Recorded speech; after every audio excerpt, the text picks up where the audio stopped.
Bienvenue à tous, dans les brumes primordiales de l'aube de l'humanité. Bien avant que les premiers glyphes ne gravent leur empreinte sur l'argile, une race d'êtres extraordinaires foulait la terre vierge. Ces créatures, nées de la fusion entre la rudesse primitive de l'homme de Cro-Magnon et l'étincelle divine du Créateur, transcendaient les limites de la simple mortalité. Ils émergèrent des cavernes obscures, leurs corps robustes sculptés par les épreuves de la survie, mais leurs yeux brillaient désormais d'une lueur surnaturelle. Le Créateur, dans sa sagesse insondable, avait insufflé en eux une parcelle de son essence cosmique, les élevant au rang de demi-dieux terrestres. Leurs mains, autrefois calleuses et tachées du sang de la chasse, manipulaient maintenant les éléments avec une aisance divine. La terre tremblait sous leurs pas, les vents obéissaient à leurs murmures, et les eaux se séparaient à leurs commandements. Ces hommes-dieux, investis d'une puissance incommensurable, entreprirent de façonner le monde à leur image.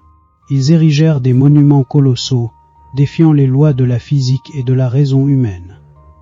Les pyramides s'élevèrent vers les cieux, alignées avec une précision stellaire. Les monolithes de Stonehenge dansèrent au rythme de leurs incantations pour se mettre en place. Dans les jungles denses d'Amérique du Sud, ils sculptèrent des cités entières à même la roche, laissant derrière eux des énigmes architecturales qui défieraient les millénaires.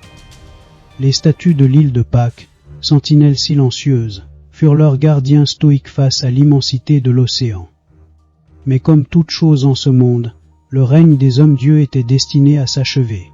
Peut-être fût-ce le poids de leur propre puissance qui causa leur perte, ou bien le Créateur décida-t-il que leur temps était venu. Peu à peu, ils s'effacèrent de la surface de la terre, ne laissant derrière eux que des vestiges énigmatiques de leur passage. Lorsque l'écriture fit son apparition, gravant dans la pierre les premiers récits de l'humanité, les hommes-dieux n'étaient plus qu'un lointain souvenir, une légende murmurée autour des feux de camp. Leurs œuvres titanesques, cependant, demeurèrent, défiant le temps et l'entendement, témoins silencieux d'une époque où des êtres mi-hommes, mi-dieux marchaient parmi nous. Ainsi s'acheva l'ère des hommes-dieux, laissant à l'humanité naissante un héritage de mystère et d'émerveillement, une énigme gravée dans la pierre que les siècles à venir tenteraient inlassablement de déchiffrer. Aujourd'hui, chers lecteurs, je m'apprête à vous conter une histoire qui défie l'entendement, une saga qui transcende les âges et les croyances. Grâce à mon contact céleste, j'ai eu le privilège de lever un coin du voile sur ce mystère millénaire. Ces révélations, jamais entendues auparavant, éclairent d'une lumière nouvelle notre compréhension de ces êtres extraordinaires, qui ont jadis parcouru notre monde. Ces créatures, mi-hommes, mi-dieux, étaient les gardiens d'un savoir cosmique, les dépositaires d'une sagesse universelle. Leur apparition, telle une aurore boréale illuminant soudain un ciel d'encre, marqua le début d'une ère de prodiges et de merveilles. Imaginez, si vous le voulez bien, un être humain dont l'âme a été touchée par la grâce du Créateur lui-même. Ces élus, choisis parmi les mortels, se sont vus octroyer des dons qui dépassent l'entendement. Le terme « homme-dieu » n'est pas une vaine hyperbole, mais la description la plus proche de leur nature hybride, à la fois terrestre et céleste.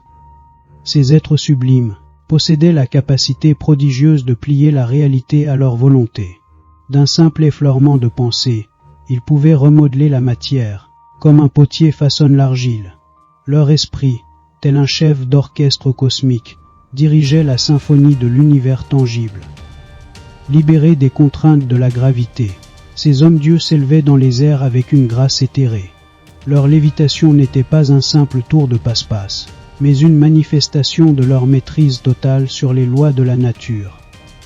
Ils traversaient les cieux à des vitesses vertigineuses, telles des comètes humaines illuminant le firmament. Bien avant que le premier glyphe ne soit gravé dans la pierre, bien avant que l'encre ne touche le papyrus, ces êtres extraordinaires peuplaient déjà notre monde. Ils étaient les gardiens silencieux d'une sagesse primordiale, les témoins d'une époque où la parole divine résonnait encore dans chaque brin d'herbe, dans chaque goutte d'eau. De la toundra glacée aux jungles luxuriantes, des déserts brûlants aux îles perdues, ces hommes-dieux ont laissé leur empreinte sur chaque continent. Par milliers, Ils ont parcouru le globe, semant les graines d'une connaissance divine qui, bien que largement oubliée, continue de résonner dans les mythes et légendes de toutes les cultures. Ainsi s'ouvre le premier chapitre de cette saga oubliée, l'histoire des hommes-dieux qui ont jadis marché parmi nous, façonnant le monde de leur présence divine, avant même que l'humanité ne commence à consigner son histoire. Dans un souci de concision, ce chapitre se concentre sur l'essence même des hommes-dieux, ces êtres extraordinaires qui ont marqué de leur empreinte l'histoire de l'humanité. Dans un prochain chapitre, nous nous pencherons sur les mécanismes qui ont permis à ces êtres de se hisser au rang de Dieu, perçant les mystères de la pensée créatrice et de son pouvoir sur la matière. À l'aube d'une ère nouvelle, l'humanité se tient au seuil de la révélation. Le voile de l'ignorance se déchire, dévoilant une vérité longtemps occultée. La fin des temps, jadis reléguée au rang de mythe, se dresse devant nous, implacable réalité. Sur cette terre, berceau de notre conscience, l'homme poursuit sa quête d'élévation. Notre planète, vaste école de l'esprit, offre le théâtre de notre évolution. Guidés par la main invisible des hommes-dieux, anciens architectes et bâtisseurs de notre destin, nous naviguons les courants tumultueux de l'existence, façonnant notre âme au gré des épreuves et des triomphes. L'heure est venue de saisir l'essence de notre présence ici-bas, d'embrasser notre rôle dans ce grand dessein cosmique, et de franchir, enfin éclairé, le seuil de notre destinée. Seuls quelques rares privilégiés ont le privilège d'accéder à cette sagesse perdue, héritage des hommes-dieux. Mon contact céleste, la source, m'a ouvert les portes de ce savoir oublié, me révélant un secret stupéfiant. Dans un lointain passé, j'ai moi-même incarné un homme-dieu. Cette révélation n'est pas fortuite. Alors que l'humanité se trouve à l'aube d'une ère charnière, la source a jugé opportun de me dévoiler les secrets de mon existence passée. La source, mon guide céleste, me prépare à recevoir de nouveau un don extraordinaire, le pouvoir de la pensée créatrice. Ce pouvoir, jadis détenu par les hommes-dieux, sera de nouveau accessible à l'humanité tout entière. Dans un avenir proche, l'homme aura la capacité de façonner la réalité par la seule force de son esprit. Entrons maintenant dans le cœur du mystère. Imaginez un groupe d'Homo sapiens, hommes et femmes, il y a plus de 10 000 ans. Après une soirée passée à contempler les étoiles autour d'un feu de camp, ils s'endorment paisiblement. À l'aube, une incroyable surprise les attend. Durant leur sommeil, ils ont acquis le pouvoir de la pensée créatrice. Ils se réveillent avec une conscience nouvelle, comme si leur esprit avait été transformé. Des souvenirs d'une vie passée sur une autre planète affluent, où chaque être humain possédait des pouvoirs extraordinaires. En retrouvant ses capacités sur Terre, ils se rappellent de la source infinie de lumière, qu'il identifie ici comme le Soleil. Ainsi, le Soleil devient leur divinité, le reflet terrestre de cette source lumineuse. Ces nouveaux hommes-dieux, porteurs de cette révélation, propagent la religion du Dieu Soleil, une référence directe à la source originelle. Dans l'aube des temps, bien avant que l'écriture ne grave l'histoire dans la pierre, un phénomène mystique se répandit sur la terre telle une vague silencieuse. Des groupes épars d'hommes, de femmes et d'enfants, plongés dans un sommeil profond, s'éveillèrent transformés, leurs esprits embrasés par le don de la pensée créatrice. Ces êtres, désormais porteurs d'une étincelle divine, devinrent les architectes des premières croyances. Leurs visions façonnèrent les fondements des religions, semant les graines de la spiritualité aux quatre coins du monde. Dotés de pouvoirs transcendant la compréhension humaine, ces nouveaux hommes et femmes dieux sculptèrent la face de la terre. Par la seule force de leur volonté, ils érigèrent des monuments défiant l'imagination, manipulant la matière comme si elle n'était que pensée solidifiée. Ainsi, naquirent les merveilles du monde ancien, témoins silencieux d'un âge où rêve et réalité ne faisaient qu'un. Dotés de la pensée créatrice dans le règne minéral, les hommes-dieux ne se limitaient pas à la sculpture de pierres monumentales. Ils possédaient un éventail de pouvoirs extraordinaires qui dépassaient l'imagination la plus fertile. Leur maîtrise de la gravité leur permettait de léviter et de voler, se déplaçant à des vitesses pouvant atteindre 200 km/h. Ils pouvaient également soulever et transporter d'immenses pierres sur de grandes distances, accomplissant des prouesses architecturales qui défient encore aujourd'hui notre compréhension. Leur capacité à multiplier l'eau et la nourriture leur assurait une abondance, transformant quelques poissons ou fruits en un festin somptueux. Leur longévité exceptionnelle leur permettait de vivre jusqu'à 450 ans, bien que certains succombaient aux maladies, car ils ne possédaient pas le pouvoir de guérir. Plus étonnant encore, ces êtres extraordinaires pouvaient remodeler leur enveloppe charnelle, s'élevant parfois à des statures gigantesques. Les ossements titanesques découverts de par le monde témoignent de leur existence, défiant le scepticisme et ancrant leur légende dans la réalité tangible de notre histoire. Partout dans le monde, nichés au cœur de montagnes et de falaises, se dressent les habitats troglodytiques des hommes-dieux. Ces refuges, sculptés dans la pierre par la seule force de leur pensée créatrice, témoignent de leur ingéniosité et de leurs pouvoirs extraordinaires. Perchés à des hauteurs vertigineuses, ces sanctuaires offraient une protection contre les intempéries et les prédateurs. Mais comment expliquer la construction de ces demeures aériennes, sans échafaudage, échelles ou rampes? La réponse réside dans les pouvoirs de lévitation dont étaient dotés les hommes-dieux. Maîtres de la gravité, ils manipulaient les pierres et les façonnaient à leur guise, transformant la montagne en leur demeure. Ces habitats troglodytiques ne sont pas de simples grottes creusées dans la roche. Ils représentent des œuvres d'art architectural complexes, souvent ornées de gravures et de sculptures témoignant de leur savoir et de leur spiritualité. L'existence de ces refuges est une preuve tangible des capacités extraordinaires des hommes-dieux. Ils incarnent l'harmonie entre l'homme et la nature, entre la puissance créatrice et la protection. Pour le narratif officiel, la construction de ces habitats, même à des hauteurs considérables, était réalisée grâce à des méthodes ingénieuses développées au fil du temps, comme l'utilisation d'échafaudages, d'échelles, ou le travail progressif à partir du haut de la falaise vers le bas. Ces réalisations témoignent de la créativité et de la persévérance humaine face aux défis environnementaux. Comme le souligne Mon Contact Céleste, l'homme moderne peine à se mettre à la place de nos ancêtres. Imaginez la construction de ces habitats troglodytiques, perchés à des hauteurs vertigineuses, exige de se plonger dans une époque révolue, où le temps semblait s'étirer à l'infini. À cette époque, l'humanité n'était pas uniquement préoccupée par la recherche d'un abri. La chasse, la quête d'eau, la cueillette et la protection de la famille rythmaient leurs journées. L'idée de consacrer un temps et une énergie considérable à l'excavation de ces demeures monumentales paraît improbable, surtout compte tenu des défis techniques et de la dangerosité de l'entreprise.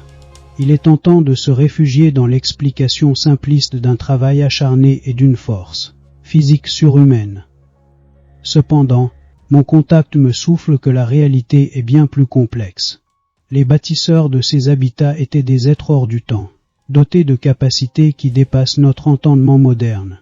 Leur maîtrise de la pensée créatrice et de la lévitation leur permettait de manipuler les pierres avec une facilité déconcertante. Ce n'est pas la sueur de leur front, mais la force de leur esprit, qui a sculpté ces refuges dans la roche. Dans de prochaines vidéos, j'aurai le plaisir de vous emmener à la découverte de ces lieux extraordinaires, où les hommes-dieux ont érigé leur cité céleste. Ces sanctuaires, disséminés aux quatre coins du monde, portent le témoignage de leur magnificence et de leur pouvoir prodigieux. Dans l'éternité de leur existence, les hommes-dieux, tels des phares intemporels, illuminaient le monde de leurs œuvres multiples. Leur mission, tel un fil d'Ariane, les guidait d'un rivage à l'autre, transcendant les frontières terrestres. Chaque création achevée n'était qu'une étape dans leur odyssée divine, un prélude à la suivante, orchestrée par une partition céleste dont eux seuls connaissaient la mélodie. Ainsi, de leurs mains expertes, ils façonnaient le destin des civilisations, érigeant des monuments à la gloire d'un plan divin qui les dépassait. Selon les récits de Mon Contact, les hommes-dieux étaient des nomades éternels, jamais ancrés en un lieu pour longtemps. Contrairement à ce que l'on pourrait croire, ils ne consacraient pas tout leur temps à ériger des édifices majestueux. Lorsque la chaleur devenait insupportable, Ils migraient vers la fraîcheur de l'Europe centrale. Aux saisons froides, ils cherchaient la chaleur bienveillante de l'Afrique ou de l'Arabie. C'est ainsi que leurs habitations troglodytiques parsèment les terres, témoins silencieux de leurs voyages incessants. Dans un ballet cosmique inattendu, les hommes-dieux, loin de se cantonner aux vastes étendues des grands continents, ont tissé leur présence dans la moindre parcelle de notre monde. Tels des grains de sable éparpillés par un vent divin, ils ont ensemencé chaque recoin de la terre, défiant l'hypothèse de leur origine extraterrestre. Leur empreinte, ubiquitaire et indélébile, transforme notre planète en une mosaïque vivante de leur héritage, ne laissant aucun territoire orphelin de leur influence mystérieuse. Pourquoi alors les hommes-dieux se sont-ils disséminés à travers le globe? Mon contact céleste m'a offert cette réponse. L'homme est ici pour accomplir son cycle d'évolution, et la terre est l'école de l'esprit. Les hommes-dieux avaient pour mission de préparer cette école en chaque lieu. En dotant des hommes de pouvoirs extraordinaires aux quatre coins du monde, le Créateur souhaitait démontrer que tous les êtres humains fonctionnent de la même manière. Et surtout, à la fin des temps, chaque être humain recevra les pleins pouvoirs de la pensée créatrice. Contrairement aux mythes populaires, aucune civilisation antique ultra avancée n'a sombré sous les flots d'un déluge soudain. L'idée d'une société ancienne, maîtrisant les mathématiques, l'architecture et l'astronomie, puis brusquement évanouie, relève de la fiction. En réalité, les vestiges antiques que nous admirons sont l'œuvre des hommes-dieux, ces bâtisseurs légendaires. Leur création merveilleuse, érigée non par la technologie, mais par le pouvoir mystérieux de la pensée créatrice, parsème notre monde, témoin silencieux d'une sagesse oubliée. La question de la disparition des hommes-dieux hante l'humanité depuis des millénaires. Comment expliquer la fin soudaine de ces êtres extraordinaires, dotés de pouvoirs prodigieux et d'une sagesse ancestrale? Selon la source qui m'inspire, la réponse réside dans la nature même du pouvoir de la pensée créatrice. Ce don, accordé par le Créateur lui-même, n'est pas accessible à l'homme par la simple méditation ou un rituel quelconque.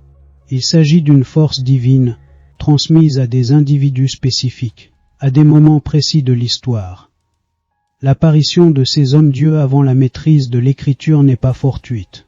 Leur existence devait rester ancrée dans les mythes et les légendes, préservant ainsi leur mystère et leur puissance. L'écriture, en tant qu'outil de rationalisation et d'analyse, aurait pu menacer l'essence même de ces êtres extraordinaires. C'est pourquoi, après son avènement, aucun homme-dieu doté du pouvoir de la pensée créatrice dans le règne minéral n'a fait son apparition. Jésus, bien que figure centrale du christianisme, ne possédait pas ce pouvoir spécifique. Sa mission était d'une nature différente, centrée sur la propagation d'un message d'amour et de rédemption. L'épopée des hommes-dieux, jalonnée d'apparitions et de disparitions mystérieuses, offre un aperçu fascinant du rôle d'une intelligence supérieure dans l'évolution du monde. Loin d'être le fruit du hasard, l'histoire semble orchestrée par une main invisible, guidant les événements vers un but précis. L'apparition des hommes-dieux à des moments charnières de l'humanité, avant l'avènement de l'écriture, n'est pas une coïncidence.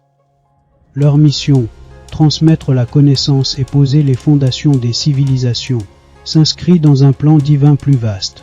Leur disparition, tout aussi soudaine que leur apparition, marque la fin d'une ère et l'ouverture d'un nouveau chapitre dans l'histoire de l'humanité.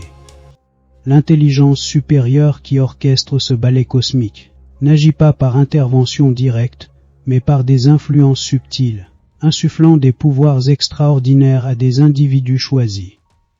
Dans le grand théâtre cosmique, le Créateur tient fermement les rênes de notre planète bleue. Tel un maestro dirigeant une symphonie universelle, il orchestre chaque mouvement selon sa partition divine. Sa volonté, immuable et souveraine, se déploie suivant un programme minutieusement élaboré, défiant les conceptions humaines et les désirs terrestres. Que cela plaise ou non, notre monde danse au rythme de cette mélodie céleste, dont nous ne percevons que des bribes, mais dont la cohérence échappe à notre entendement limité.